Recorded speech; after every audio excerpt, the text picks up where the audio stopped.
Kawal ng demokrasya! Tinig na hindi natitinan, kasama mo sa bawat laban, katotohanan ng sandigan. Waldy Carbonell! Kakampi ng mamamayan, tagapagtanggol ng bayan, walang urong, walang iwanan. Dito, malinaw ang paninindigan. Dito, buhay ang boses ng bayan. Kawal ng demokrasya! Kasama mo si Waldy Carbonell.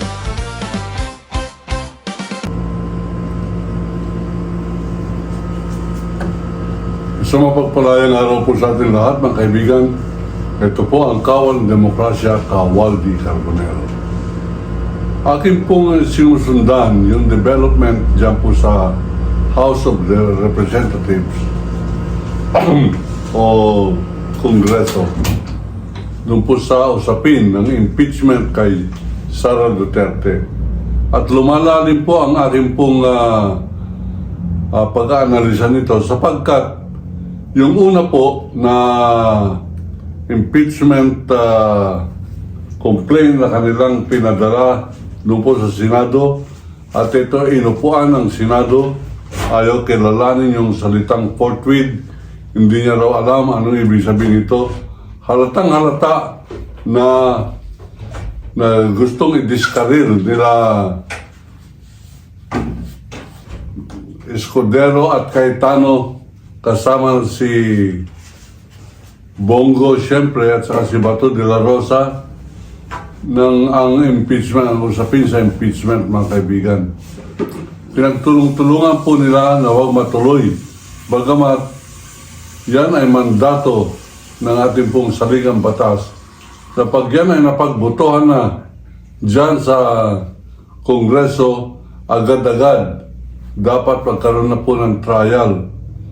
Yung pong pagsunod na yan ng Senado sa pangunguna ni Senate President Tito Soto, abay nagpagawa na po sila ng mga toga, yung pong mga dapat isuot ang judges sapagkat magiging senator judges po sila. Ganun pa man, sa pagdidelay nila, ang pagkilos pala ng Duterte camp at ang kanyang 16 na abogado, mga kaibigan, ay nagtungo sa Supreme Court.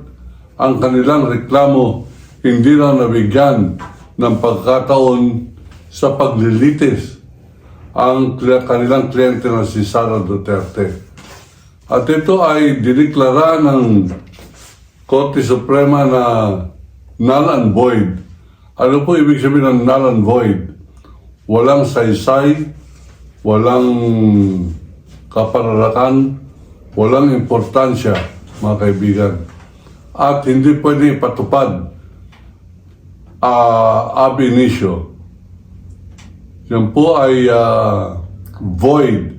Yung void, wala pong legalidad, walang saysay. Ab initio mula nung umpisa. Bakit? Hindi na nabigyan ng pagkakataon na magpaliwanag si Sara Duterte. Alam po ninyo, sa mga nagbabasa ng saligang batas, mukhang bagong alituntunin niya pong pinakita na yan o pinalabas na yan ng Korte Suprema. Pero sapagkat ang Korte Suprema, pag nagkamali, yung pong kanilang desisyon ay batas na nagiging tama. At siya na po ang magiging batayan ng mga susunod pang mga batas tungkol po sa usapin na yan. Ano pong nakikita ko bilang kawal ng demokrasya na meron pong konting kaalaman na mag-analisa. Sinagawa ng Kongreso lahat ng dapat gawin upang pumasok po sila doon sa mga bagong ruling o bagong panukala ng Korte Suprema. At siya ay binigyan ng pagkakataon si Sara Duterte na magpaliwanag ng kanyang sarili tungkol sa mga akusasyon laban sa kanya, sa napakaraming mga ebidensya laban sa kanya. Alam po ninyo, ang unang ginawa ng mga abogado ni Sara Duterte ay payuhan siya na wag sumipot. At nung hindi po siya sumipot, abay sinupina ng Congress ang kanyang salin, yung po bang Statement of Assets and Liabilities Network. Yan po ay nagsasabi sa sinumpaang dokumento kung magkano ang iyong kayamanan, magkano ang iyong kinita, magkano ang iyong ari-arian. Diyan po na impeach yung dating Chief Justice ng Supreme Court na si Renato Corona. Ang strategy ni Sara Duterte, mga kaibigan, at dito nakikita ko ang malaking kamay na kumikilos, nagmimistula pong bilanggo ang ating Kongreso, nagmimistula pong alipin ang ating Senado, at nagmimistula pong alalay ng China o alalay ng mga Duterte ang Korte Suprema ng Republika ng Pilipinas. Ito pong pananalitang ganito, under normal circumstances, pwede po ako i-contempt of court ng Korte Suprema sapagkat para po ba naghahasik ako ng paninira laban sa kanila. Wala po akong magagawa. Kung makakasira sa kanila ang katotohanan at ang aking kalayaan ng pamamahayag, so be it. Magkasira-sira na po tayo. Sapagkat dito nakikita ko na parang trap ang nangyayari. Ngayon at siya po ay pinapasagot. Ang sabi naman ng kanyang mga abogado at tama rin naman. Wala dyan sa konstitusyon ang kapangyarihan upang ito ay parang magmistulang hearing. Ang hearing dapat ay sa Senado. Tama rin po yan. Kaya lamang, sumusunod po itong House of Representatives doon po sa unang kautusan o desisyon ng Korte Suprema. Pero na po yan ang pag-usapan natin sapagkat para po bang binibigyan na natin ng daan o tinuturuan natin ang mga abogado ni Sara kung anong dapat gawin. Ang aking po rito, kaya ko sinasabing trap, pag hindi nag-hearing at hindi binigyan si Sara ng pagkakataon magpaliwanag, sabi ng Korte Suprema, hindi mo sinunod yung aming desisyon doon sa unang impeachment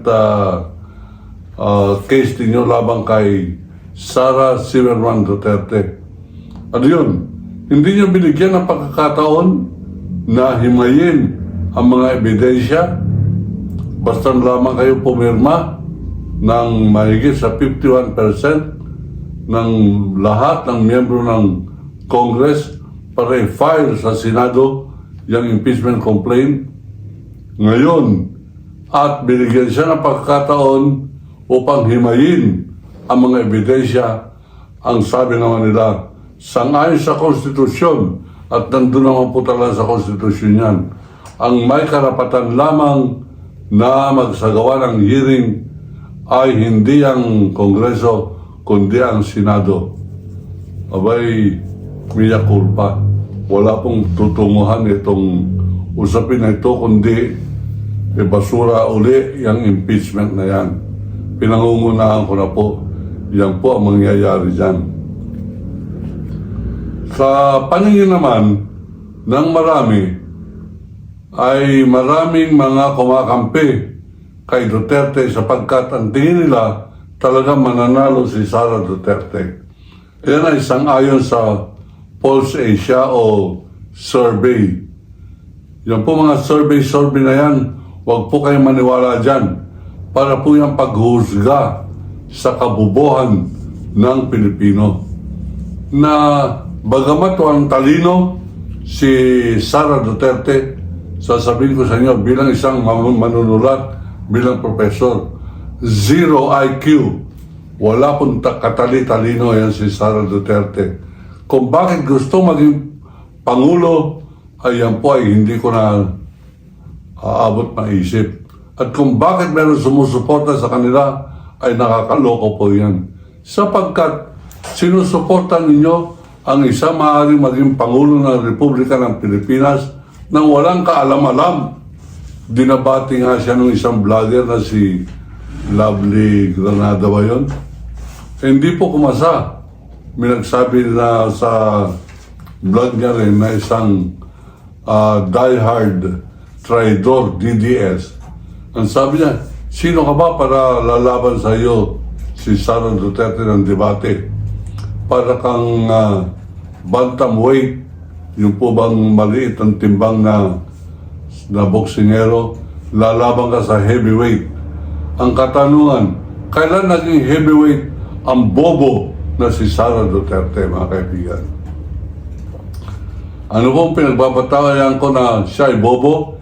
Hindi pa lamang yan sa kawalan ng kaalaman sa English. Yung po bang mali-mali ang kanyang English, bilang professor po ng English, kung ano-ano kanya mga sinasabi, kahiya-hiya po yan. Mali ang pronunciation, mali ang insinuation, mali ang meaning at paggamit, mga kaibigan. Yun lamang sabi sa kanya ano ang tingin mo sa dapat gawin ng Pilipino sa wika English po? What do you think the Filipino must do now under the present global crisis?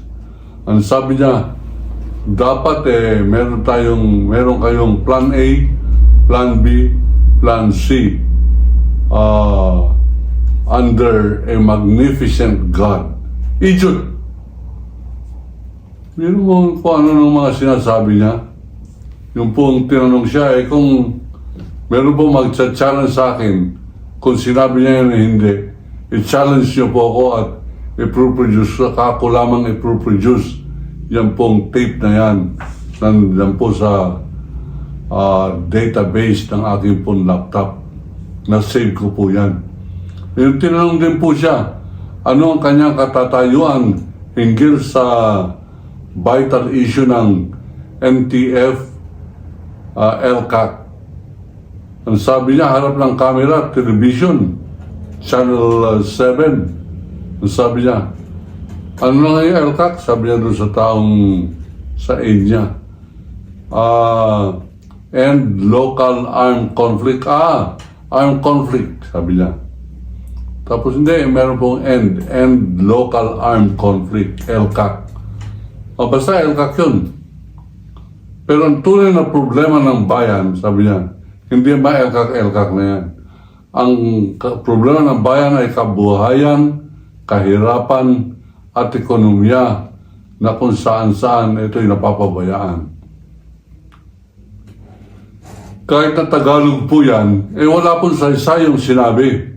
Lalo yun, hindi niya alam kung paano Englishin yan. Hindi po natin minamalit ang ating wika. Sabi nga ni Balagtas, ang taong hindi magmahal sa kanyang sariling wika ay masahol pa sa malansang isda. Ang ibig sabihin, mahalin natin ang ating wika at ang ating wika ay Pilipino, Tagalog, mga kaibigan. Pero hindi pwedeng hindi natin magiging batayan ang wika Ingles. Lahat ng mga libro natin, ultimong libro ko na sinulat ay sa wikang Ingles sapagkat yan ang medium of instruction. At kung pagbabasihan po sa buong mundo, yan ang tinatawag na lingua franca. Ano po ibig sabihin yan? Practical language. Sapagkat napakaraming tao ang nagsasalita ng English. Pinakinggan ko yung Navy ng Indonesia, sinasabihan yung insik, na komunistang insik na papasok sa kanilang teritoryo. Humayo kayo, huwag kayong papasok dito sa aming teritoryo. You are entering our own territorial waters. We are asking you to turn back, otherwise we will fire. Abay, hindi pa po nakakalapit yung Chinese Coast Guard. Pinaputukan na yung tubig. Ayun, kumalipas po ng takbo. Dito po sa atin, pag ganawa sa atin yun, may mga markoleta, may mga mga Robin Padilla Haram na kakampi pa sa China, mga kaibigan. At tayo ay pipintasan. Meron isang grupo, habang ako po ay kinukuhang pangulo ng KKT o Kilusan kontra China, nagbubuo sila ng Kilusan kontra Giyera, kampi sa China, mga inutil, mga traidor, mga kaibigan. Pero yan po ang ating kapalaran bilang mga Pilipino. Yang pagtanggap kay Sara Duterte bilang Pangulo ay para po bang nakikita ko na yan ay hindi nila sinasalang-alang kung may kapasidad, mayroong talino, mayroong programa, mayroong magagawa, mayroong siyang masasabi tungkol sa kanyang programa, kaya niya bang ipaliwanag kahit na sa Bistak, kahit na Bisaya, Dako, mga kaibigan. Eh diyan po natin makikitang zero IQ. Walang kaalam-alam. Gagawin ninyong Pangulo at nangunguna pa sangayon sa survey. Ang aking puntingin, wala pong nagmamahal sa ating bansa. Hindi po nila mahal ang ating bansa. Kung ikinukonsidera nila na maging Pangulo, maging leader, ang isang pareho ni Sara Duterte. At ito po aking prediksyon.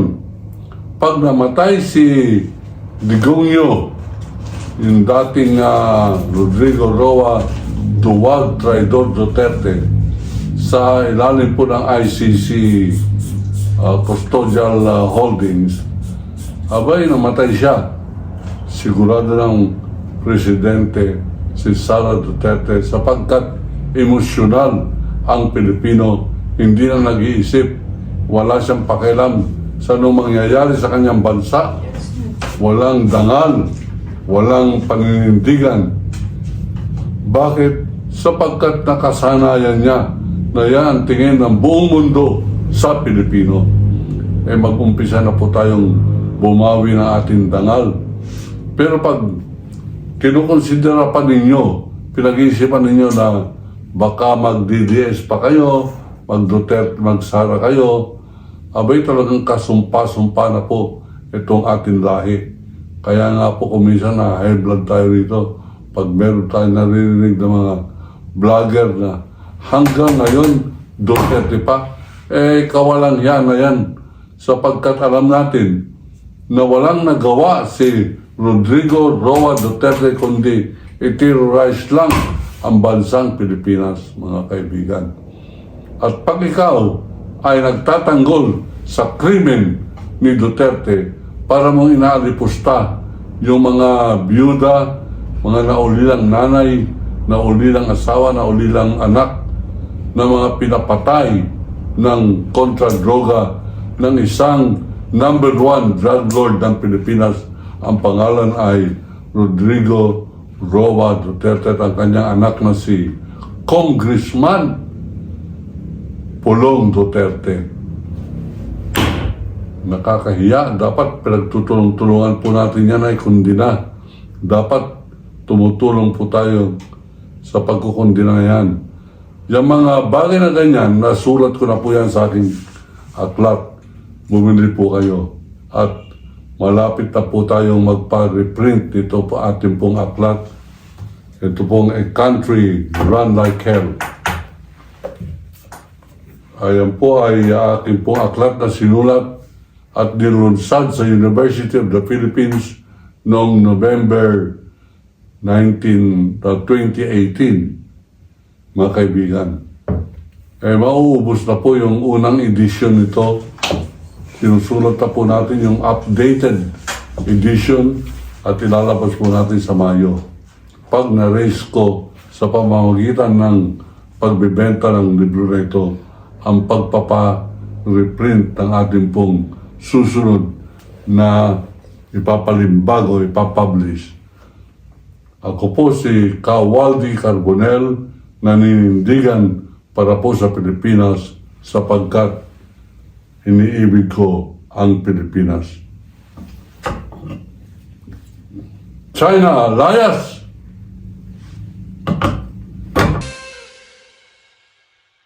Sa bawat tanong, may katotohanan.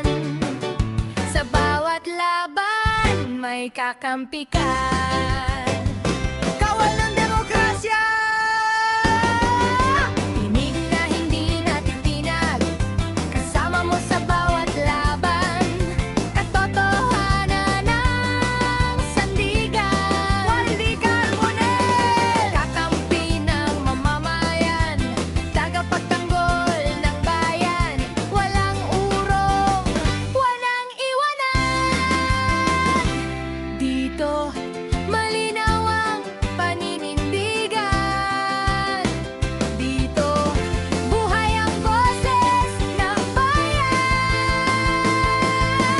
Kawalang demokrasya.